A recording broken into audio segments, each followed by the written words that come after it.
can I be honest with you guys? You know, I normally come here with the jokes and the comedy and stuff, but can I just be real and speak from the heart for a moment? Fuck this clock. No, I am serious. Fuck this clock. You know, for 4 years, I have been terrified of this clock.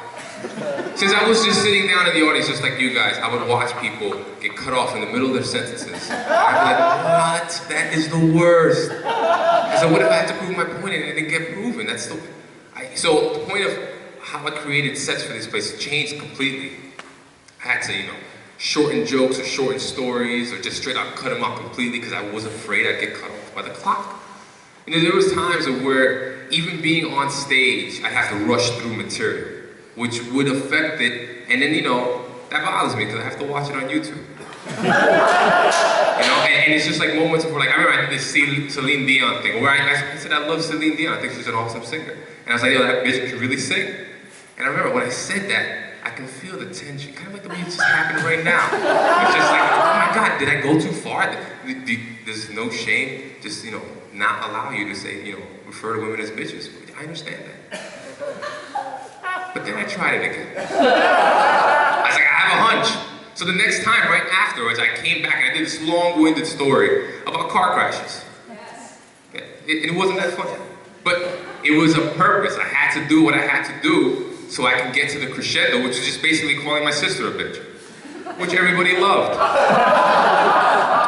So it proved my point that I was like, all right, clearly there's a level of, you know, timing and everything is crucial, and this clock was messing me up. Either that or you guys are all Celine Dion fans. And nobody gives a shit about my sister, which is not cool, all right, guys?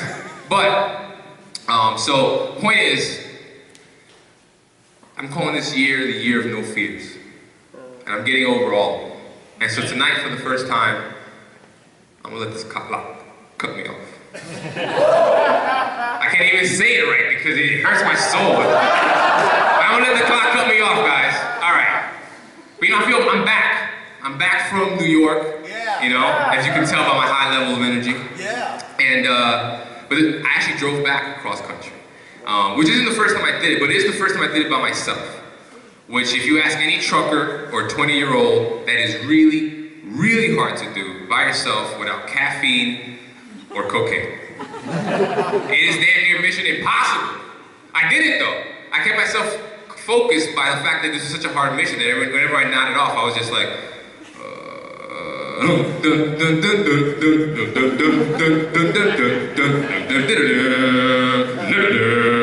anything to keep yourself awake on the road. That's just how it works. Without cocaine. But I'm glad to be back, you know, because Oregon's just a cool place to just relax, lay down on the grass, and just put my arms behind my back.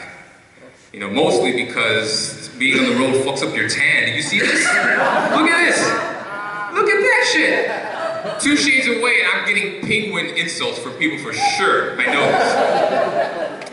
And so, I don't know how much time I have. Like I said, the clock's not coming off. But I'll tell you one thing about getting over fears. I've always had a fear of hitting deer. And of course, if this clock cuts me off, they say it's a no heckler stage, so that means for the people. If you guys feel that you want to boo the shit out of this clock when I leave, feel free to do so. I support this. But anyway, I had a fear of deer, so I was afraid that I was going to hit something. You know, Ohio, if deer came across, like, I was cool at it. Nothing happened.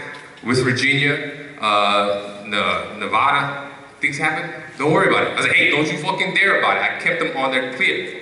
Fine. I came to Oregon, everything was A-okay. I felt good. Then the day came, first day, woke up, and I'm driving to Springfield. 10 minutes from Springfield. Remember, I had 7 days on the road, perfectly fine.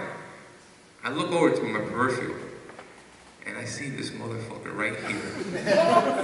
I see his face. How I had enough time to turn to him and look at him and just be like, oh, fuck.